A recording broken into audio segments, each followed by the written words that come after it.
The Mayan was a civilization that stood out in many aspects, such as its highly developed writing, its art, its number systems, as well its studies in astronomy and mathematics. The Mayan civilization developed sophisticated art forms and complex architecture that can be still seen in their palace and pyramid temples, where the Mayans practiced human sacrifice as part of their religion. I'm the social scientist Samuel Esteban Fontalvo Caro. I'm in 6th grade and this is my documentary. This is a Maya proverb. The Mayans were one of the three major civilizations that inhabited many years ago in what we know as America. They occupied a considerable area within Mesoamerica in what we know today as southern of Mexico, Guatemala, Belize, eastern of Honduras, and the northern of Salvador. The region consisted of a series of 14 lakes traverse the central drainage basin of Pire.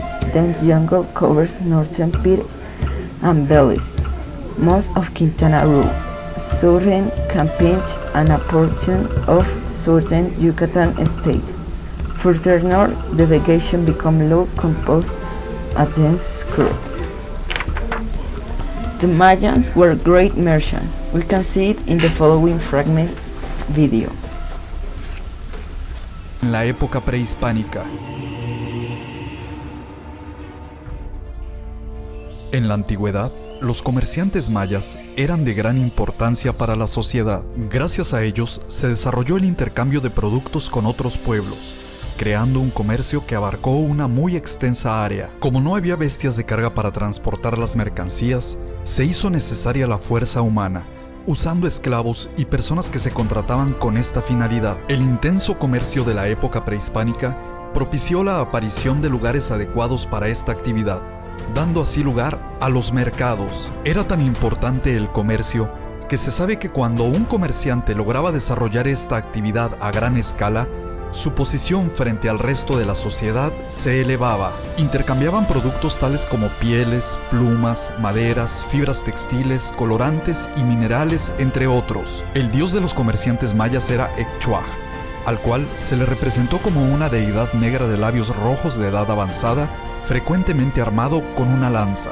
Podemos afirmar que los mayas se beneficiaron en buena medida con el comercio, gracias a lo cual lograron consolidarse como una de las culturas más extraordinarias del mundo antiguo. Historians divide Mayan history into three major periods: Preclassic, Classic, and Post-Classic. Preclassic, 2000 before Christ. The Mayan civilization flourished on the ruins of Olmec civilization on the coast of Gulf of Mexico. These are highly planned urban centers.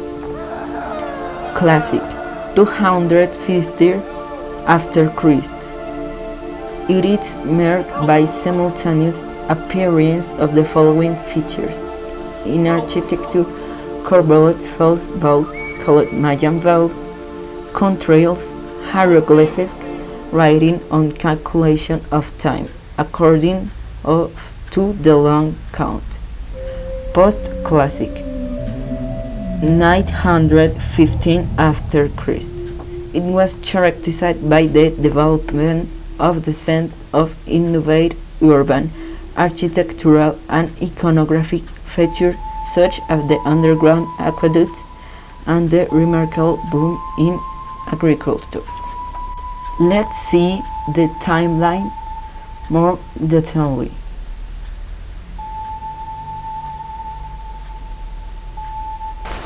Mayan agriculture.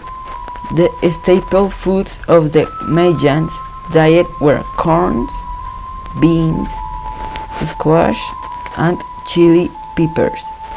These were supplemented by a wide variety of other plants grown in gardens or gathered from the jungle. The milpa system was used, which consists of the intensive and rotating cultivation of the impoverished jungle soils. Let's see a video fragment, the milpa.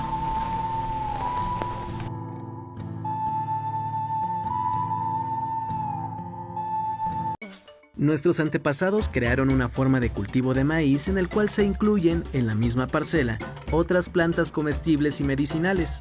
Este sembradío recibe el nombre de milpa, del náhuatl mili, cultivo, y pan, encima del lugar. Es un policultivo, al contrario del monocultivo, en el cual solo se produce maíz, eliminando todo vegetal ajeno. El producto principal es el maíz, pero también se obtienen calabaza y frijol. Estos tres productos se reconocen como tríada mesoamericana.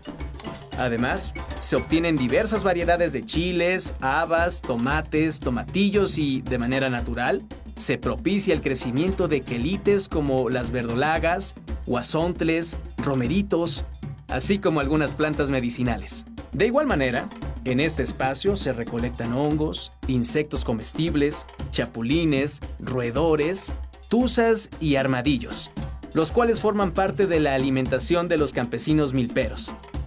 Es frecuente encontrar la milpa rodeada por árboles frutales, nopales y magueyes, utilizados para bordear sus campos de cultivo. En la milpa se aprovechan como recursos alimentarios, lo que en otro tipo de cultivo se considera plaga. Por ejemplo, el hongo cuitlacoche, considerado una delicia en la cocina mexicana. En las diferentes regiones climáticas de nuestro país se cultivan distintos tipos de milpas, y los productos que se obtienen, siempre alrededor del maíz, dependen del clima, del tipo de suelo, de los recursos disponibles, de las tradiciones y necesidades alimentarias. Y claro, de los saberes que los campesinos van construyendo con sus experiencias compartidas. La milpa brinda a los campesinos los alimentos ricos en los nutrientes que conforman una dieta correcta, completa, suficiente, variada y equilibrada, y permite la autosuficiencia alimentaria.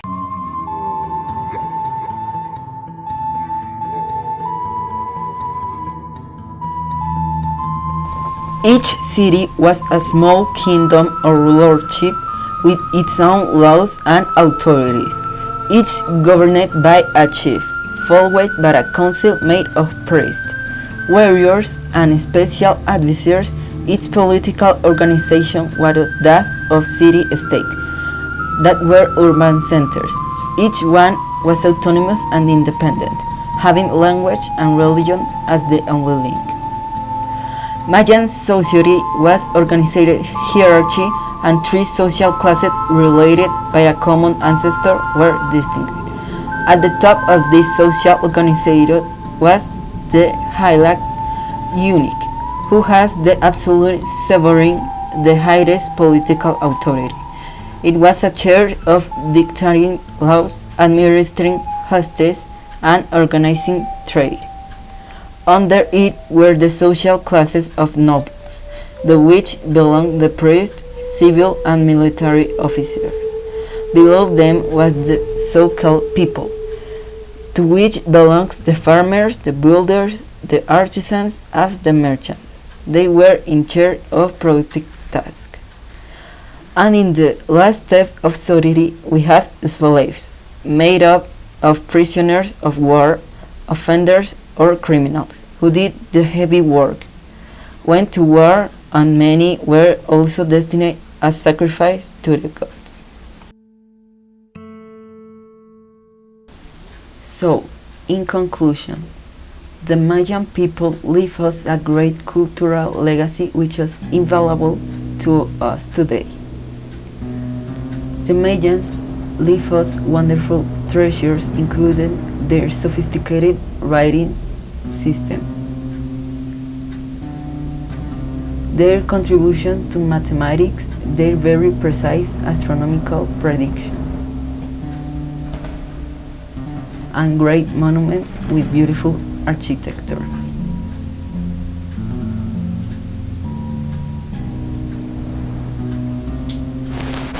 Until a next opportunity, Samuel Esteban Fontalvo Caro, 6th grade.